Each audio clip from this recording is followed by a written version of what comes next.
सोचिए, जिस बंगाल से डॉक्टर श्यामा प्रसाद मुखर्जी ने अपनी राष्ट्रवादी विचारधारा की जड़ें सींची, उसी राज्य में उनकी वैचारिक उत्तराधिकारी भारतीय जनता पार्टी सत्ता में आने के लिए आज तक संघर्ष कर रही है।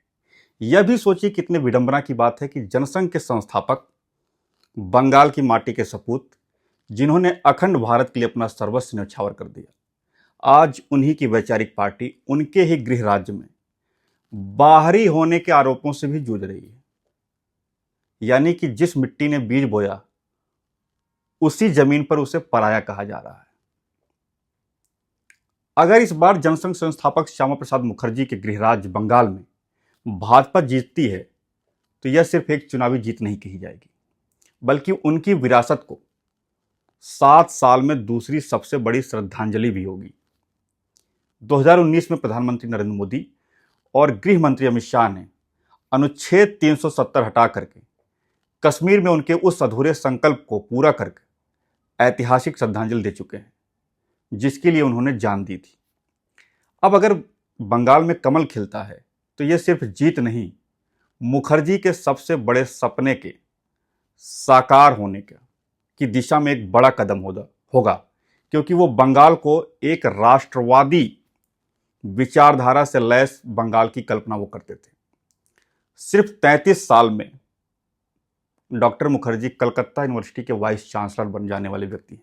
सबसे कम उम्र में वाइस चांसलर बनने का उनका रिकॉर्ड है उनके नाम पे। इसी से अंदाजा लगाया जा सकता है कि वो कितने विलक्षण प्रतिभा के रहे होंगे।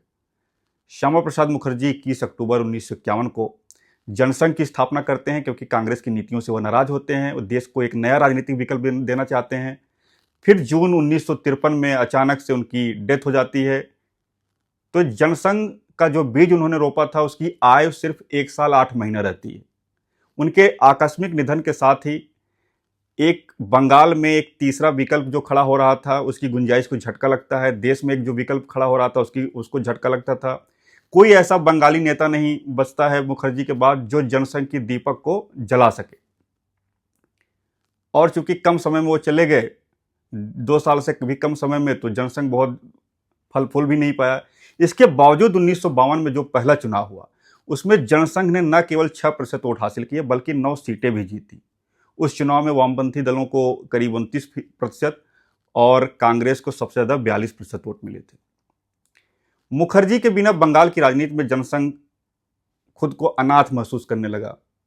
उधर मुखर्जी के निधन के बाद एक वैचारिक शून्यता भी पैदा हुई।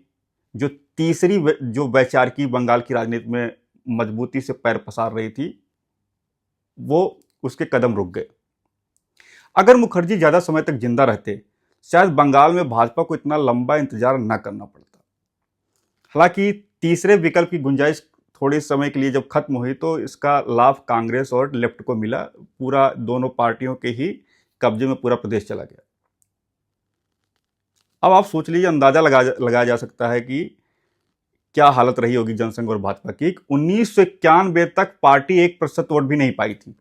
वो तो जब 1991 में राम मंदिर लहर चली, तब जाके पहली बार भाजपा दहाई के अंकों तक पहुंची और 11% वोट मिले। और कमाल की बात सोचिए, फिर भाजपा को दहाई में पहुंचने में पूरे 25 साल लग गए। मोदी का इंतजार करना पड़ा। 2016 के विधानसभा चुनाव में पहली बार भाजपा 10% वोट पाई। मतलब कि 1991 में 11% मिले थे, इसके बाद 25 साल लगे, 2016 में तब जाके 10% वोट मिला। इसके बाद तो भाजपा ने तेजी से पांव पसारे और 2019 के चुनाव में 40% वोट मिला। 18 लोकसभा सीटें जीतकर पार्टी ने चौंका दिया। 21 के विधानसभा चुनाव में थोड़ा सा वोट प्रतिशत गिरा, 38% हुआ, लेकिन पार्टी 77 सीटों तक पहुंचने में सफल रही। 24 के लोकसभा चुनाव में फिर थोड़ा सा वोट प्रतिशत बढ़ा 21 के चुनाव की तुलना में। हालांकि पार्टी की सीटें 18 से घट करके 12 हो गई। आज भारतीय जनता पार्टी बंगाल में मुख्य विपक्षी दल बन चुकी है और वो सत्ता में आने की मजबूती से लड़ाई लड़ रही है। वैसे बंगाल एक ऐसा राज्य है जहां की जनता बार बार सत्ता परिवर्तन में यकीन नहीं रखती। यही वजह है कि यहां पे एक दौर चलता है। पहले कांग्रेस का दौर रहा, बीच के कुछ वर्षों को छोड़ दिया जाए राजनीतिक अस्थिरता के, तो लगातार 25 साल तक कांग्रेस की सरकार रही।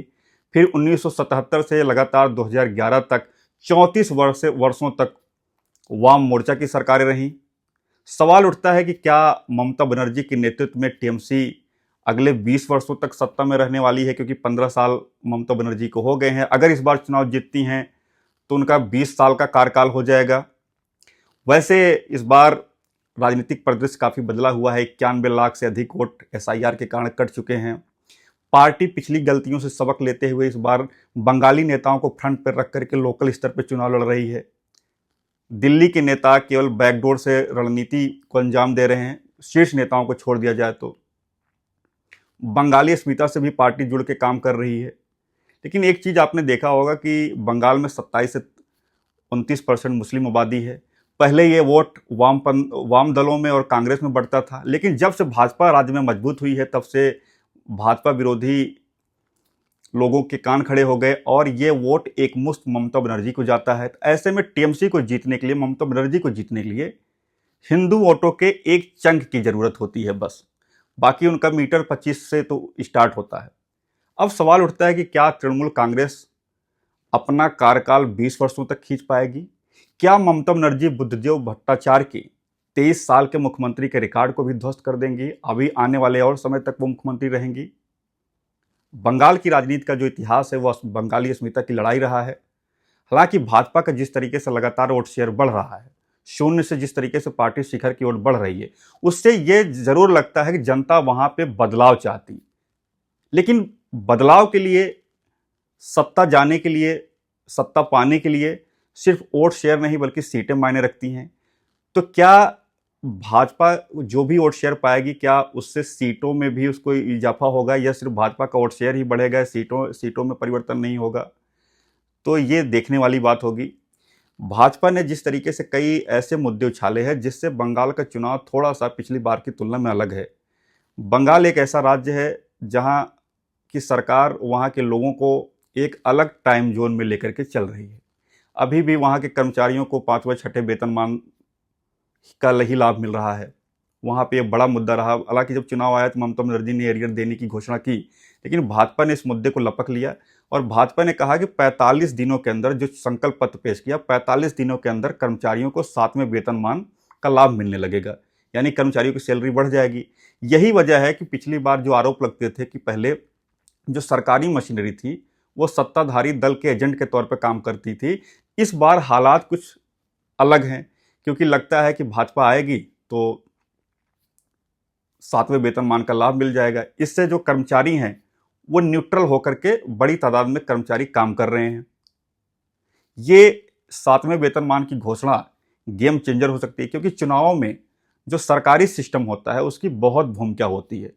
वो अगर असहयोग करता है तो किसी पार्टी को नुकसान होता है, और अगर सहयोग करता है तो लाभ होता है, और अगर न्यूट्रल रहता है तो भी जो पार्टी जीतने वाली होती है उसका फायदा होता है। तो अब ये देखना है कि 4 मई को बंगाल का ऊंट किस करवट बैठता है, ये देखने वाली बात होगी।